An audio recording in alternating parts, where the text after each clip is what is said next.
Welcome to the Wealth Studying Podcast. This is episode 525. Today is July 5th, 2026. I'm your host, John Pugliano. I'm also the founder and money manager at investablewealth.com. And in this episode, we're going to celebrate the 12th anniversary of the Wealth Studying Podcast. While my positions can vary with market conditions, I think you'll agree that I've been pretty much consistent in my overall concept of wealth building. I don't believe in getting rich quick overnight. I myself am a 25-year, 30-year overnight success. I believe the process of building wealth is simple. It's all about earning, saving, and investing. No magic, no secret algorithms. It just comes down to the discipline of consistently doing the right things. And the other big part of that is attitude. And I think the key winning strategy in attitude is being cynically optimistic. I say cynical because it's not just a Pollyannish, hey, everything's great, power of positive thinking thing. It just comes down to the reality that markets adjust and people adapt. And things that don't work get replaced by things that do. And so whether you're an investor or someone that's pursuing a career, don't dwell on the negative things. Don't dwell on things that aren't working. Don't sit around and complain about things you don't have an impact on. Look at the trends of what is growing, of what is improving. Get a job or a career in those areas, and likewise invest in those type companies. Now, I know people are always pointing to the negative, and that's what the media thrives on because that's what sells the news and generates advertising dollars. But for you in your own personal life, if you want to have success, you have to put aside the bad news and focus on the good news. Focus on what's working.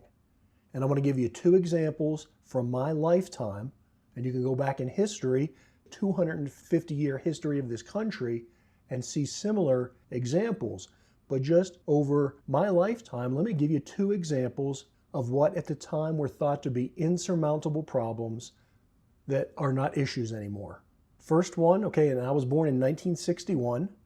So for the first 30 years of my life, the major existential threat for this country, for the United States of America, and pretty much for the world, was to have a nuclear conflict or a nuclear war with the Soviet Union.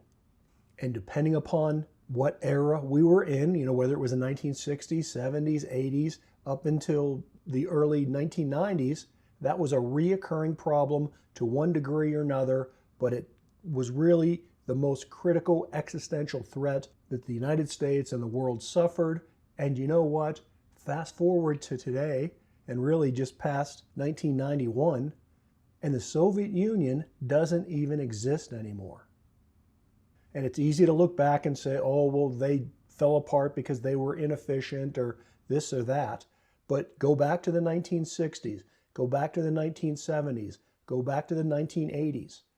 There were always major ideas and elements and thought leaders back then that were telling you how strong the Soviet Union was, how it dominated in this or that, and how either the Soviet Union would just dominate the world or it was all going to end in nuclear war. Well, you know what? Like I say, the first 30 years of my life, that was the case, and then it went away simply because the Soviet Union fell apart. They dissolved, they imploded, problem solved. The other big event in the first part of my life was energy crisis.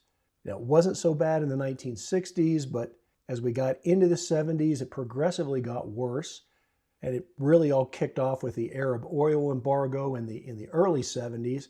But the whole problem resolved around the fact that from about 1971 onward, the United States produced less fossil fuels every year.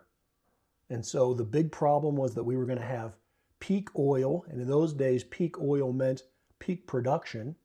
And the U.S. was simply going to run out of fossil fuels, and maybe we'd be able to get it from the Middle East or somewhere else, or more likely it was going to be Mad Max days, and there wouldn't be any petroleum products for anyone, and the whole society would collapse, yada, yada, yada, all that. For 50 years, a good 50 years, at least 45 years, that's all I heard from the time I was born. Well, an amazing thing started to happen in the early 2000s. And that's what we now refer to as the shale oil revolution. I won't go into all the particulars of that. There were plenty of naysayers for the first 10 years or so of the shale oil revolution. But you know what? The bottom line, as we fast forward to 2026, not only is the world awash in oil, but the United States is the world's largest oil producer. Now again, that's easy to see today, but if you go back just a decade ago, and certainly prior to that, that was never the argument. If you'd have told someone in 1980 or 1990 or the early 2000s that the United States would end up being the world's largest oil producer, they would have not only laughed at you, they would have just thought you were total crazy talk. But that is the case. And so pick whatever problem you want today, and I don't care what it is, but pick a problem. And while I can't predict the future, I will almost guarantee that in 25 years from now or 50 years from now, it'll be a non-issue. Markets adjust, people adapt.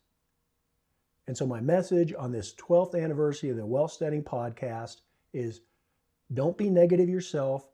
Don't associate or hang around or listen to people that are negative.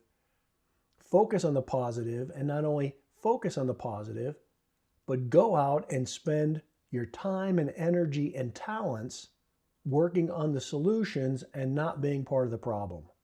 That'll not only make you wealthy, I think it will make you healthy and wise as well.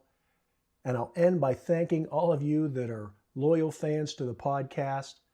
You know, God willing, we'll be doing this for another 12 years. So until then, as always, John Pugliano wishing you the very best returns.